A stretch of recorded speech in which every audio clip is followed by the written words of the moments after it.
Hello friends, welcome to my channel. Hello Priya.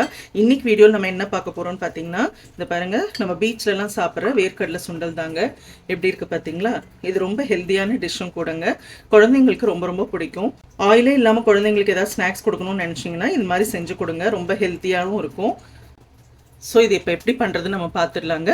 வீடியோக்குள்ளே போகிறதுக்கு முன்னாடி இது வரைக்கும் என் சேனலை சப்ஸ்கிரைப் பண்ணாதவங்க சப்ஸ்கிரைப் பண்ணுங்கள். நிறைய பேர் வீடியோ பார்க்குறீங்க, ஆனால் சப்ஸ்கிரைப் பண்ண மாட்டேங்கிறீங்க. சப்ஸ்கிரைப் பண்ணி எனக்கு சப்போர்ட் பண்ணுங்கள். வாங்க இப்போ நம்ம எப்படி செய்யறதுன்னு பார்த்துடலாம். இப்போ நிலக்கடலை சுண்டல் செய்கிறதுக்கு நான் இன்னைக்கு பேக்கெட்டில் கடையில் விற்கிற வேர்க்கடலை தாங்க எடுத்திருக்கேன்.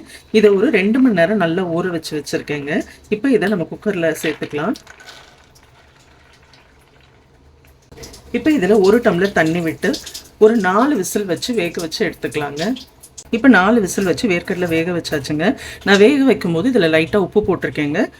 இப்போ இந்த தண்ணியை நம்ம வடித்து எடுத்துகிட்டு வந்துடலாம். இப்போ இந்த மாதிரி ஒரு பவுல் எடுத்துக்கிட்டு நம்ம வேக வச்ச வேர்க்கடலை இதில் சேர்த்துக்கலாங்க. நான் இந்த மாதிரி கப்பில் 2 கப்பு வேர்க்கடலை எடுத்திருக்கேங்க. இதில் ஒரு 3/4 கப்பு பெரிய வெங்காயத்தை பொடியாக கட் பண்ணி சேர்த்துக்கலாங்க. கூடவே ஒரு 2 ஸ்பூன் துருவின கேரட்டுங்க. ஒரு சின்ன தக்காளியில் அரை தக்காளி இது மாதிரி கட் பண்ணி சேர்த்துக்கலாங்க. ரொம்ப தக்காளி போட்டால் சொத சொதன்னு ஆகிடும். ஒரு சின்ன பச்சை மிளகாயை இது மாதிரி கட் பண்ணி சேர்த்துக்கோங்க. குழந்தைங்களுக்கு கொடுக்குறதா இருந்தால் நீங்கள் பச்சை மிளகாய் சேர்க்க வேண்டாங்க. இந்த மாதிரி பொடியாக கட் பண்ணி வச்சுருக்கிற கொத்தமல்லியும் சேர்த்துக்கலாம்.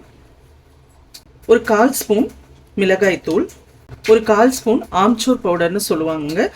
உங்ககிட்ட மாங்காய் இருந்தால் நீங்கள் மாங்காவை பொடியாக கட் பண்ணி சேர்த்துக்கலாங்க. மாங்காய் இல்லாத பட்சத்தில் இந்த மாதிரி ஆம்ச்சூர் பவுடர்னு கேட்டிங்கன்னா உங்களுக்கு சூப்பர் மார்க்கெட்ஸில் கிடைக்குங்க.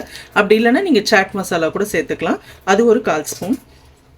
பெப்பர் பவுடர் ஒரு 1/4 ஸ்பூன். கொஞ்சமாக சால்ட் சேர்த்துக்கலாங்க. இப்போ நான் வேர்க்கடலை வேக வைக்கும் போதே நான் சால்ட் சேர்த்துருக்கேன், அதனால பார்த்து சேர்த்துக்கலாம். இப்போ இது எல்லாத்தையும் நல்லா கலந்து விட்டுடலாங்க. அவ்வளோதாங்க, சூப்பரான பீச்சில் நம்ம சாப்பிட்ற வேர்க்கடலை சுண்டல் ரெடிங்க.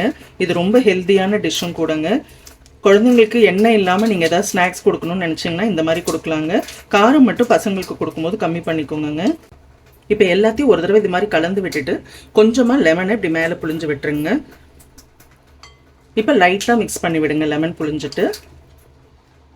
அவ்வளோதாங்க, சூப்பரான பீச் சைட் வேர்க்கடலை சுண்டல் ரெடி. ஸோ எல்லோரும் கண்டிப்பாக ட்ரை பண்ணுங்கள். பசங்களுக்கு ரொம்ப பிடிக்கும், பெரியவங்களுக்கும் பிடிக்கும். பாருங்கள் எப்படி இருக்குது பார்த்தீங்களா? கண்டிப்பாக ட்ரை பண்ணுங்கள். ட்ரை பண்ணிட்டு எப்படி இருந்ததுன்னு சொல்லி கமெண்ட்டில் சொல்லுங்கள். வீடியோ பிடிச்சிருந்தா ஒரு லைக் போடுங்க. இது வரைக்கும் சேனலை சப்ஸ்கிரைப் பண்ணாதவங்க சப்ஸ்கிரைப் பண்ணி எனக்கு கண்டினியூஸாக சப்போர்ட் கொடுங்க. நம்ம இதே மாதிரி இன்னொரு வீடியோவில் சந்திக்கலாம்.